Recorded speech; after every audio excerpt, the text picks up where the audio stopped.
Hi everyone, my name's Kerry and this is my Volvo XC40. If you're new here, welcome, and if you are already a subscriber, welcome back.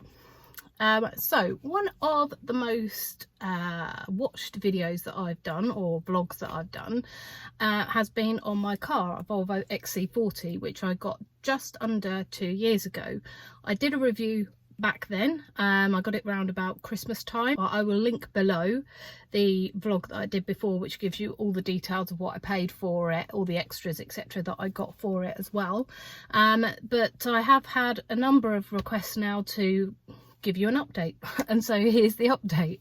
So this is the Volvo XC40 D4 in an automatic engine. At the time, because I wanted a 2 litre, I had to go for the D4 engine in an automatic. I would have preferred manual, but back then they didn't do it. So I ordered this car originally as soon as it came on sale, and it took 7.5 months to arrive. So there was a huge request or backlog for it.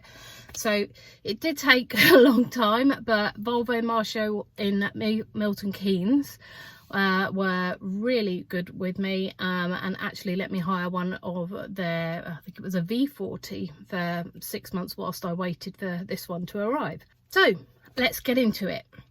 Pros and cons, let's talk about those. So pros, I have to say the biggest pro is I still love it just as much as the day I got it, even more so probably. It's got a great sound system, so I updated or upgraded even for the Harman and Kardon sound system. Absolutely brilliant, first class, cannot fault it. The sat nav on it is great. The infotainment system is really easy to use as well. And one of the other things that I love is the 4 modes that you can put it into. So you can have your comfort, which is your everyday use. That is what it will start up as standard. It won't save that in the settings, so you do have the option to save your settings as how you like your car set up, but it doesn't save that particular setting. So we have comfort, we have off-road, you have economy or eco mode, which is the one I tend to drive it in most, and then you've got the dynamic mode. So as I said, I tend to drive it in eco mode most of the time. I'm not entirely sure whether that does do much in terms of fuel economy or not, but the dynamic, oh my god, that's so much fun. So you can really feel, if you're driving along and say if you're in one of the other modes and then you switch into dynamic modes, which is usually something that I'll do if I'm stuck behind a Sunday driver going so slow, that I will just whack it into dynamic mode, and you can feel the switch in the pedals straight away, and you can feel the setup is so different and it just wants to go. So that is a huge amount of fun if you want that. Even in an automatic, it is brilliant. I absolutely love it.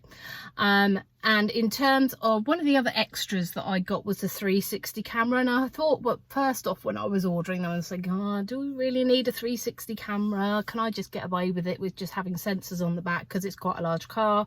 It's certainly the largest car I've ever owned. And when I went for the test drive, and obviously they show you the super souped up model to try and get you to go for that one, and when I saw the 360 camera system on it, I was sold. And it's brilliant, absolutely brilliant. So yeah, brilliant, can't fault it, and I think I would struggle now to go back to a car without it. In terms of another pro would be the paintwork. Now I did upgrade again the paintwork, and I've gone for the metallic blue colour.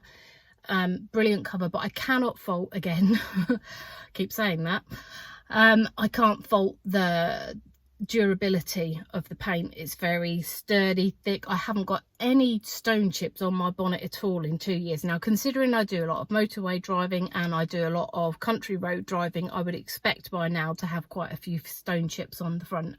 Not one. So again, paintwork is brilliant. The car handles so well as well. You really feel stuck to the ground if you're having to take a bend maybe a little bit quicker than you thought you were going to take it. But yeah, it handles really well.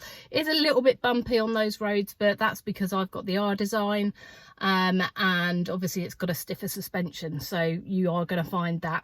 It has got an absolute ton of room in the back as well. I would say easily fit 4 adults and a child, or obviously 2 adults in front, 2 teenagers and a small child. That's easy to do.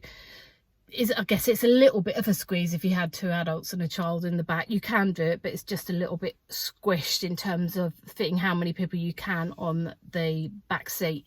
The boot, plenty large enough. You'll see at the beginning of this vlog that I've taken a photo of the with the chairs in the back down, laid flat, so that I could put some IKEA furniture in the back. So that is brilliant. So onto the cons. I've really struggled to come up with many cons at all for it. I would have to say my biggest gripe would be the lack, or not lack, but it's not got the best fuel economy for a diesel engine. Now I know it's a bigger car, and therefore it's going to use more diesel or petrol, I guess, if you're driving petrol, but it's going to use more diesel. It's a heavier car, so obviously it's going to take more diesel to get around. But at the moment I am averaging around about 41.5 miles per gallon, and I've not done the miles in the car that I was expected. Thank you, COVID. So I've not done the miles, but yeah, if that was the one thing I would change, I would make it so that it had better fuel economy. We have had issues linking more than one phone to the car at a time, so it will then generally, because I have my music via Bluetooth, I didn't go with the Apple CarPlay option because it's something I've never had, and didn't really see the point in paying an extra £360 or whatever it was to get that put in. So do tend to have a few problems if you're linking 2 phones. It'll only play the music or link with the last phone. I guess you can switch between the 2, but I did find when I came back in here after my husband had put his linked his phone to the car, I then couldn't play any of my own music, so I had to take his phone off. Sorry, I had to take his mobile off, I had to take my mobile off, and then I had to re-link it again. So bit of a bugbear, but it doesn't happen too often, so it's not too bad. The Bluetooth link to the music can be a little bit sketchy, so every now and then it will just stop. And I found that what you need to do to overcome that, especially if you're playing Apple Music and you have an Apple iPhone like I do, is to download the songs to your actual phone rather than trying to play it through the cloud, and that then sorts all those issues. Now the one issue where I've had to take it back to the garage for was the boot latch, so the bit where you clip the boot and it opens, that actually came loose, and that houses the 360 camera on the back.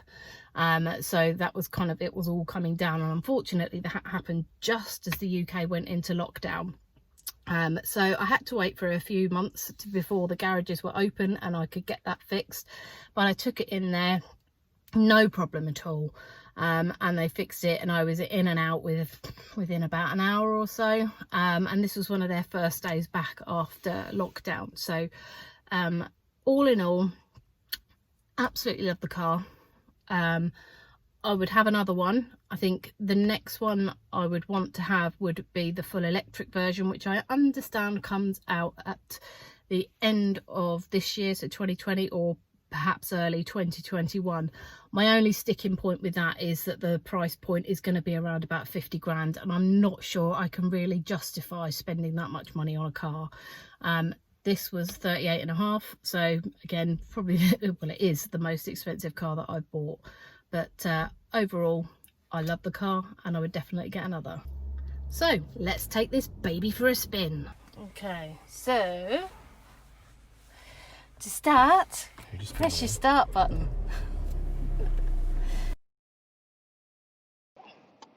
Okay, so I always set it off on eco mode, but we will try out the dynamic as we go along.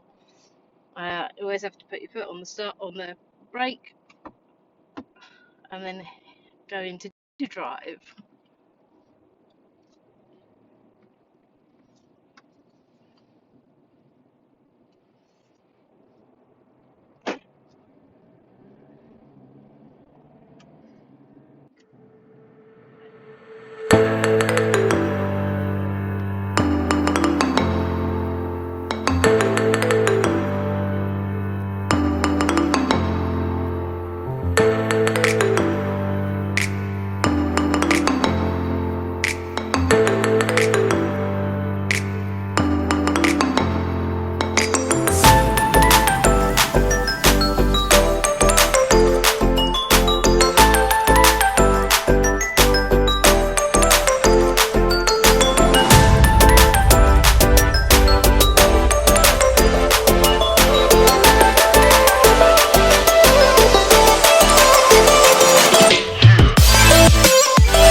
Right, so we're going to go down a bumpy road now, and you can see how it handles down a bumpy road.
much for watching my vlog on my XC40. I hope you've enjoyed it. I hope you found it informative. As I said earlier, I have got the original video that I did of when I first got the car, and I will link that in the description for you below. So yes, thanks for making it this far. If you liked this, then please do like and subscribe. It really does help my channel to go that little bit further.